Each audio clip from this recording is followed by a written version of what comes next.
I think the fundamental question that this raises is whose place is it? And I think that will come through as a theme throughout. And the truth is, Sister Colin Marshall, at the launch of the Tourism for Tomorrow Awards, which are the awards which preceded the Responsible Tourism Awards, we started when they stopped, although they've now restarted.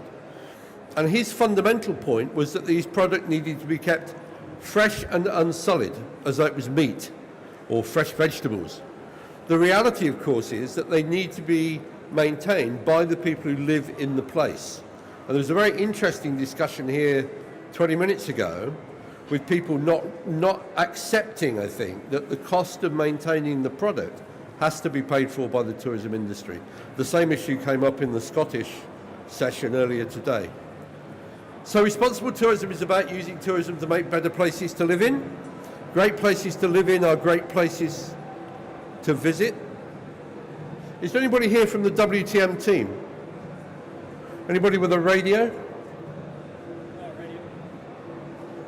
Can you phone the organisers and ask for that music to be turned down? No, I don't know either. The really fundamental question, I think, in terms of over-tourism and place management is whose interests are put first. Now, successful tourist destinations have to offer something unique. Ludlow's my favourite place to go. I go there every year. One of the reasons for that is when I go to a place with a clear identity. I've got to know people there because I go there regularly. But no two communities are ever the same. It would be just as possible for the next town to achieve something similar. But most destinations don't try. So the fundamental question, and again it came up at the end of the last session, is who you choose to attract and to invite. Now, we know that experiential travel is growing rapidly, that people are moving from wanting value for money to more and more wanting experience for money. And that experience often involves the interaction with the local community, with local people, because it's out of that that the memories come, and from that comes the viral marketing. So it's about being able to experience the difference of the place. Now, over-tourism, which as I've said several times will be the main theme next year, is happening because the fig leaf is falling off. People have talked about competitive destinations and sustainable destinations in the same sentence, but they're focused only on the competitive and not worried about the sustainable. So we're now bumping up against the limits to growth, and that will create social and economic conflict as well as environmental problems. And we've seen that in a number of cities this year. We'll see more, I think, next year. These photographs express something of what it's like, but can you imagine what it's like to have a boat like that right in the centre of your city? It's a very dominating thing. By comparison, this in Pembrokeshire is a sublime experience, it seems to me. That's much more what the tourist wants to experience. At the back of the problem is the fact that we take our holidays in other people's homes, that their everyday life are the adventures that we crave to have. And the problem with that is that it leads to this. It leads to people's complaining when they lose their personal space, their recreational space, and it becomes dominated by tourists. That's bad enough, but this is shocking. This is what happens when you let an airline sell cheap tickets to your city and they start advertising the cheap beer as being the reason to go to that city. That is not a fake advertisement. It's a real advertisement that I picked up at Luton Airport. So the moments and the times that we treasure, it seems to me, are where we have that experience of meeting with local people, those moments we treasure. Tourism is not a natural phenomenon. It is what we, the producers and consumers, make it. If we aspire to the language of hosts and guests, we could achieve that. We do that all the time in Ludlow. It's not difficult. It's a question whether you want visitors or tourists, and it's about the social construct. So we can, as an industry, make it better if we choose to. But part of the problem is that we measure the wrong things. Ministers of tourism are always judged by the number of arrivals, not by length of stay, not by the spend and retained yield, not by the contribution to conservation, not by the number of hotels and restaurants and other facilities that are kept open. So the key question for me, the key political question that destinations need to ask is, are they going to use tourism or are they going to be used by it? And that is the fundamental question. Are you going to use tourism to achieve sustainable development, or are you going to be used? And if you're going to make it responsible, it seems to me you need to talk to the suppliers, because you can do far more by controlling supply over how many people come than you can by controlling demand. That's much more difficult. Tourism businesses, there are thousands of them, need to talk to the politicians, and they don't do it. Schools, parents, farmers, livelihood diversification is the name of the game. So without further ado, I'm going to hand over to whoever is next.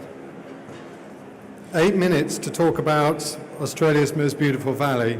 So I'm going to talk about Australia and some of the problems that we face in tourism in rural communities. It's not at all the same sort of debate and discussion you've just been having, partly because some of the people that live there, their ancestors have only been there 200 years, and some others who have been there 65,000 years. So who are the visitors? And it's getting quite complicated. But there's a little picture of Kangaroo Valley, drawn by a white man in its early discovery in 1820. It's considered a very beautiful place. And the Aboriginal people, the local area, the Wadi Wadi people, there's about 500 in each of the tribes, that would go to the Kangaroo Valley area to take food when they needed it, when it wasn't available on the coastline. For them, it was a land of plenty. For white Europeans, we described it, therefore, as the Garden of Eden for Aboriginal people, which obviously isn't the same thing for them. It's a nice open space, and when the Europeans first arrived there, they decided, in fact, it was so beautiful that no painter could improve upon. And there's somebody standing at Fitzroy Falls in a very dangerous location at a very famous site that we go to now. And at that point, we descended into the valley. In the top left, you can see we cut all the trees down and started an agricultural industry. And all the poor convicts were given pardons, were given small pieces of land and built little houses. And they tried to build a society in that environment. And then they built a lovely bridge. And the tourism business really started in about the 1930s. And there's the sign to prove it. From that point, we now move closer to the present day. So what I'm trying to say is there's been a history of exploitation by the community in various forms since they've been going there. So we then decided to call it Australia's most beautiful valley because it is very beautiful, and we established our own carbon program. We measure the tourist accommodation users, what their carbon footprint is. They have an annual audit where they can join the Green Kangaroo program. And that has been very successful in getting a greater awareness of the environment. It's true to say that that line, Australia's most beautiful valley, is something that the community share, and they appreciate the beauty. As you notice, I said at the beginning, this was the tragedy of beauty, is the fact that everybody who goes there finds it a beautiful, green, lush place, not something one normally associates with Australia. And from the beginnings of tourism in the last few decades, we've got some more palatial eco establishments which have tried to buy renewable energy or try to be greener, horse trekking, canoe riding. And we're very proud to have restored our wooden suspension bridge. We had a big fight with the government to ensure that they didn't make it a two-lane road with a concrete base, but actually used a wooden base, and had to get all the technicians from all around the state who had the skills to help us. But I say Pride and Prejudice because being a new country is a different understanding of the word development than you might have in Europe. And for an Australian, often the word development is very positive. It means removing lots of trees and building lots of buildings. That's progress. The idea of keeping old things is rather, well, passé isn't an Australian word, but inappropriate, because there were wooden shacks, they were poor, that's the past, we're better than you guys.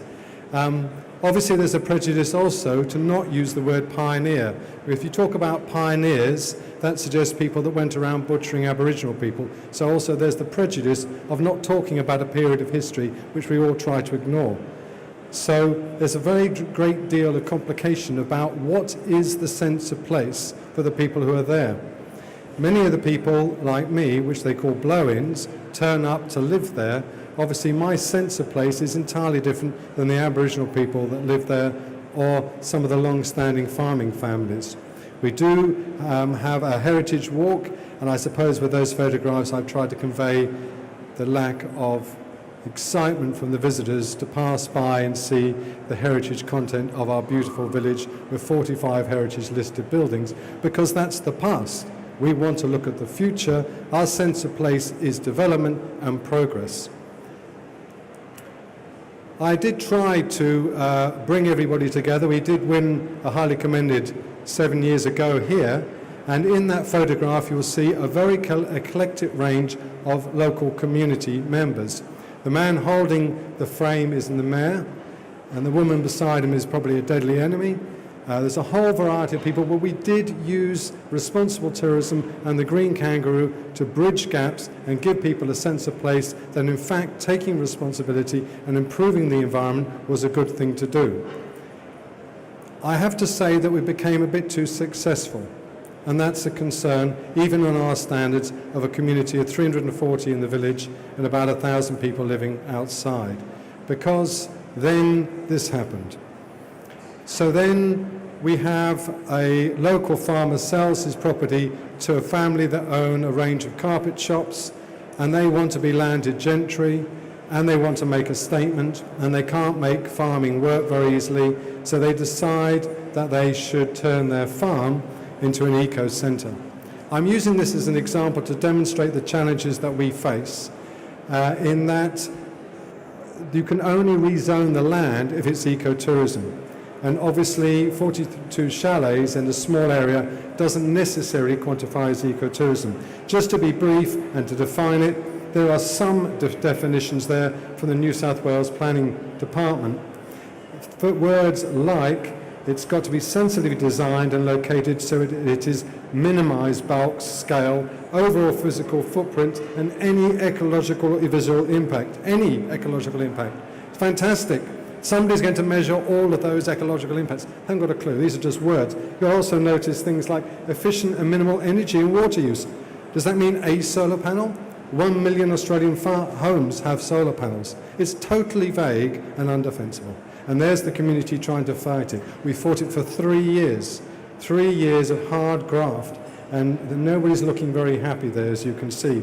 In the end, the council agreed with us not to permit it. So the landowners said, we're going to the Land and Environment Court. The court was held on the property. They would only allow us to walk to the entry gates, where we had a formal court. And after 10,000 words from yours truly and various other things, we were successful in blocking it.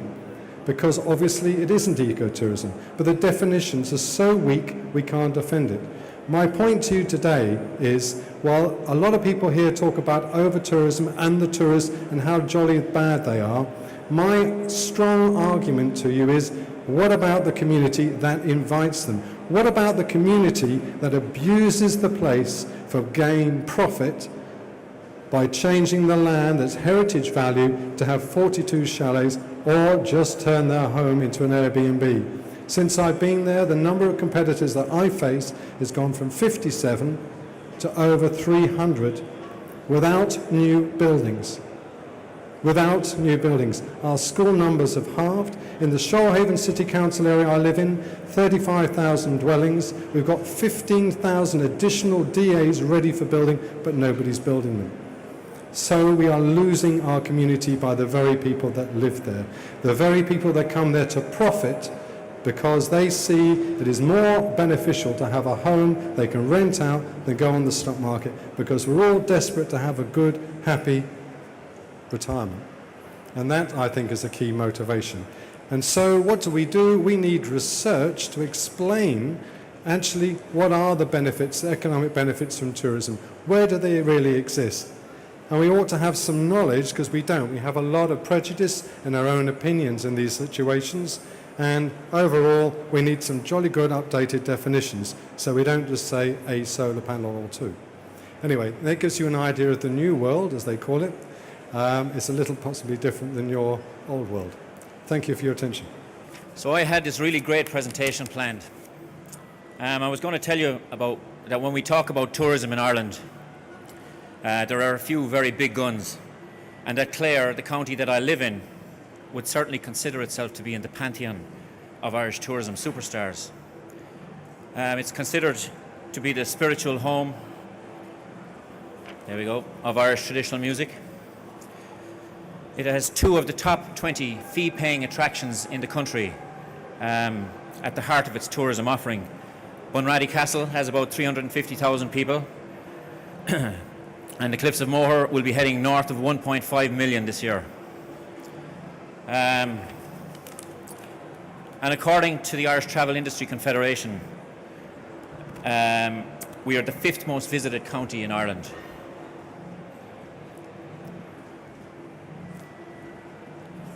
And we are the 6th when it comes to attracting visitor spend or having overseas visitor spend attributed to us. So on the face of it, yeah, Clare definitely does belong on that kind of that Irish Tourism Hall of Fame. And then I was going to tell you all about this wonderful county that is one of the most visited and tourism asset-rich counties in Ireland. And it was going to be a great story, like the best story. But when we dig a little deeper into the figures, Clare is ranked 24th out of 26 in average spend per head for overseas visitors in Ireland. We also have one of the lower accommodation bases in the entire west coast of Ireland. Didn't seem like such a great return for all those people who live there. Not so much of a story, but more of a fairy story. And then I was going to say that I began wondering how the host communities fared from all this tourism. And the Deprivation Index uses a range of social, demographic and economic data taken from the official census every 5 years. It's a statutory, it's used by state agencies to make statutory determinations as to the type of interventions and resources need to be delivered into any particular area. And it also will determine whether or not they qualify for EU funding or national funding streams. It could be said that it reflects the general health of each of those communities. Now, the Wild Atlantic Way is one of the great tourism routes in the world. It's only 3 or 4 years old, and it has been marketed all over the world, and it is, without a doubt, it is an unbelievable product. And it travels through 31 electoral districts in Clare. And this is the information that comes out of that. In 2016, 19 of those were classified as being marginally below average in the Deprivation Index. 4 of them are disadvantaged, and 8 are marginally above. But between 2011 and 2016, 3 have only 3 have improved. 5 have disimproved their status, and 23 have remained the same. And our unemployment rate is about 13.5%, which is about double the national average. So we're not doing so well. High visitor numbers, low average spend, and not much local benefit. We've actually become a drive-through destination. And then I plan to talk about the changes to the management of our tourism attractions, how they could deliver a better return for the host communities, for the assets we have. And then I got an email. And it brought back to me this statement that I know Harold has used an awful lot. Tourism is like fire. It can cook your dinner or it can burn your house down. It's a simple, obvious statement. But there's a fair bit to consider here. What is the difference between fire doing one job and doing the other? Planning for a desired outcome. Putting mechanisms in place to ensure one type of fire doesn't lead to the other. Retaining control of the situation so it doesn't get out of hand. There's a word for it: management. And from a tourism perspective, making sure tourism cooks our dinner means management of the place. What's really, really important is management of the story of the place and management of who is telling that story. And I refer you to Harold's photograph earlier on about the place and who is selling it. Destination management plans have a strong emphasis on public participation, where actually there's a number of them being done in Ireland at the minute. We hear much about how central it is to sustainable development, that local communities are involved in local decision making. There are millions of words and documents out there as to how important they are to the sustainable management of protected areas. We have public participation networks in Ireland, We have rights to proper consultation, and this is only right and proper. But the really important missing piece of the puzzle is that our host communities have no right to be consulted whatsoever as to the story being told about their place, and they have no right to the management or control of who is telling it. And here's an example. 2017, Lonely Planet was awarded Best in Travel for 2017. And this was the marketing strategy that was launched on the back of it. Exposure to 4 million people on social media, a major PR push with 20,000 media contacts, a specially created page on the Ireland.com website, highlighting it at WTM. Lads, it's 18 kilometres long and it's about 12 feet wide. Was there any thought given to the consequences of selling this to so many people? No, because those who manage the story do not have to manage the destination. They're using metrics for success that have long-term consequences, not necessarily in the best interests of those host communities. Last year, Star Wars delivered an unbelievably huge marketing opportunity for the Dingle Peninsula and the Skellig Coast. It's been sold all over the world. The new movie, coming out in December, features Donegal and Loophead. This is Sleigh Head on the Dingle Peninsula. It's the end result of the Star Wars marketing phenomenon. And it is this disconnect between destination marketing and destination management that creates such potent issues. The use of local areas to market the national product in an international marketplace is grossly irresponsible, and it's leading to these capacity issues, or over-tourism if you prefer that word. And that email I mentioned that changed my presentation in midstream, well, it was telling us that a film crew were coming to Loophead to do some shooting for an international social media campaign in the run-up to the launch of the new Star Wars in December. This was a done deal. It had been planned, considerable thought and expense had gone into the organising of this campaign, yet we were only hearing it as an afterthought, as a courtesy, if you will. No one had asked us to discuss the implications of it on our little patch of ground, yet we, the host community, would be the ones living with the consequences of this business-as-usual approach. Consequences that are very obvious in other places along the west of Ireland. There is discontent already on social media.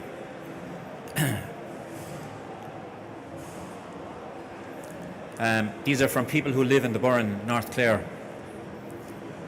If the industry doesn't begin to sit up and start to take notice and change how it does business, how sustainable will the tourism industry in places like the west coast of Clare and the west of Ireland actually be?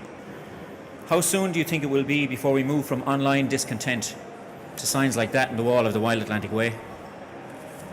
Not very long is my bet.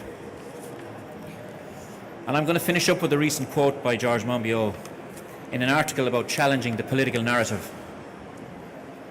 The old tourism narrative is certainly outdated and it is actually not fit for future purpose. The new narrative needs to be one that marketing without planning for the future local consequences is no longer appropriate. Host communities need to be capacity built so they have a clear vision of what tourism to the destination could and should be delivering. Then, and only then, should regional and national marketing agencies be given the job of facilitating that host community's wish in delivering against the goal. Destination management needs to include marketing for sure, but being separate entities with separate goals is no longer appropriate. Managing the place and managing the story needs to be one and the same. Thank you.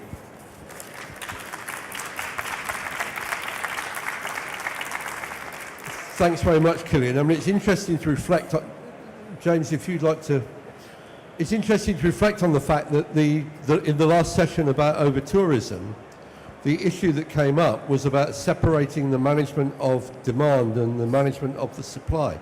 And in Barcelona, they've separated the agency, so the city is now responsible for management and the tourist board only looks after marketing. In Ireland, they've done something similar, but not with the same effectiveness. James. Thank you very much, Harold. Hello, everybody. I hope you're all having a great time at WTM. 4 years ago, I set up the Irish Centre for Responsible Tourism.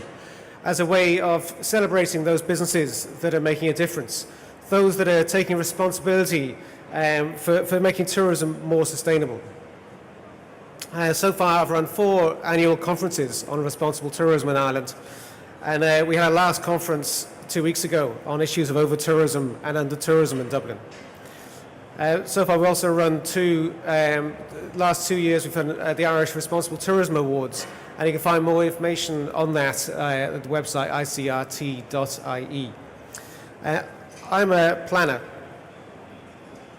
and for the last 10 years, I've specialised in the strategic planning of tourism and recreation in Ireland and overseas. And tourism development is one element of developing places, of making better places for people to live in and to visit. There's many other elements, but tourism has a strong role to play in developing better places. I'm going to give you 3 fairly practical examples of some of the work that I've engaged in tourism destination planning. The first one is in the Algarve. I worked there on a walking and cycling strategy as a way to address issues of seasonality in the Algarve. The Algarve isn't a particularly big area. I'm sure many of you have been there on holidays. But if you look at the middle of the south of the Algarve there, everybody comes in to Faro, into the airport. The majority of people go to a narrow strip of coast, with very few people going inland. So we're asked to look at walking and cycling as a way of distributing visitors, both in terms of place, in terms of trying to get them into the rural areas to address issues of lack of economic opportunity and depopulation in the rural Algarve. And in terms of time, in terms of trying to extend the tourism season. If you go to Faro Airport at the end of August, it's standing room only. If you go there in September, it's tumbleweed. There's nobody there. So the issue, some of the key issues in the Algarve there were about this over-dependence on the sun, sea and sand tourism. And there's a lack of linkages in terms of there were cycling trails and walking trails, but they weren't connected to the places, the clusters where people stay overnight. So we came in there and we did a tourism strategy for walking and cycling. And the work that I engage in is normally 2 stages. You look at the situation analysis, you look at what the issues are now, and then you look at what where that place can be. And it's essential that you talk to people, the community, and you find out what they want. You can't go in and impose something upon these places. It's about evidence-based planning. It's about trying to find out what is going to work in a place. It's also about trying to create connections. Maybe it's not so much about trying to reinvent the wheel, it's trying to say that there needs to be huge amounts of new product. It's about making what is there work better. We did recommend a 330-kilometre long greenway along the south coast of the Algarve, but for much of it, it's about trying to say how can you connect those walking trails to the towns, to the cities. It's also about trying to match the product to the market. It's about trying to say who's going to want to come and go walking and cycling in the Algarve. And just back to the previous slide, you can see the graph at the bottom there is a little difficult to see, but the best months for walking and cycling are the months that aren't the sun, sea and sand. The walking and cycling season starts in September in the Algarve, so it's a perfect match for addressing seasonality. The second project was in Georgia. I don't know if anybody here has been to Georgia. It's the first time I've been there, but it's a fantastic country. It's got amazing people, lovely food. It's a great place to go to. It doesn't get many, it gets about half the number of visitors that come to Ireland. It gets about 5 million visitors a year. But this project we were asked to work on was in the north of the country in a region called the Musketa-Matianiti region. And the project was commissioned by the owners of a vineyard, Chateau Macrani, who wanted to try and, fairly altruistically, to try and enhance the economic development of this area. And so it's got huge amounts of positives. It's a beautiful place. The village is next to a UNESCO World Heritage Site. It's got a Roman fort nearby it. It's got a medieval fort in the village. It's got connection to the old royal family of Georgia. But historically, over the last 100 years, it's had no investment. It's got horrendous infrastructure. As a place, it's not the sort of place visitors want to go to because there's no infrastructure for people to stay, to see, to do anything there. At the same time, it's got about 50% unemployment. So there's a strong request from the community to the regional governor's office for economic development projects to enhance their community. So the project was about trying to create jobs. It's also about trying to connect it to the regional cultural heritage cluster. So when we went in there, the project that we were looking at recommended there be a visitor experience centre in the village, which told the story of the place. It also gave an opportunity for guides from the local community to engage in tourism and to get revenue from tourism. And the project, when we first went in there, we thought it was going to be a fairly small project. But the Chateau Macrani have got some fairly influential people working for them.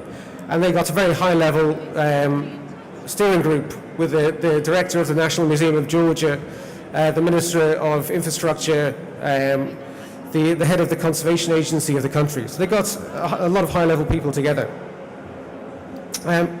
So it wasn't just about about a product development. You have to bring the community along with you. So it was partly about saying what you would do with the product development. It was also about saying how do we promote the area. It was also saying how do we bring the community. So it's about supporting measures. It's about training. It's about education. It's about capacity building.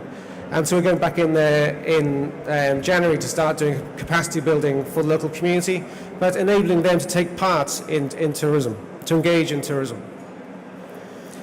And again, this is about changing perceptions of what this place is. If you go to the village at the moment, it's a very, very poor place. The infrastructure is horrendous. There's no pavements. Many of the buildings are run down. So we said there has to be, the development of tourism has to go in tandem with a spatial plan for the village, and that's being undertaken at the moment. And that's about trying to enhance the surge in the roads and trying to make it a better place for the local community. The third project is something completely different. If I can get this working.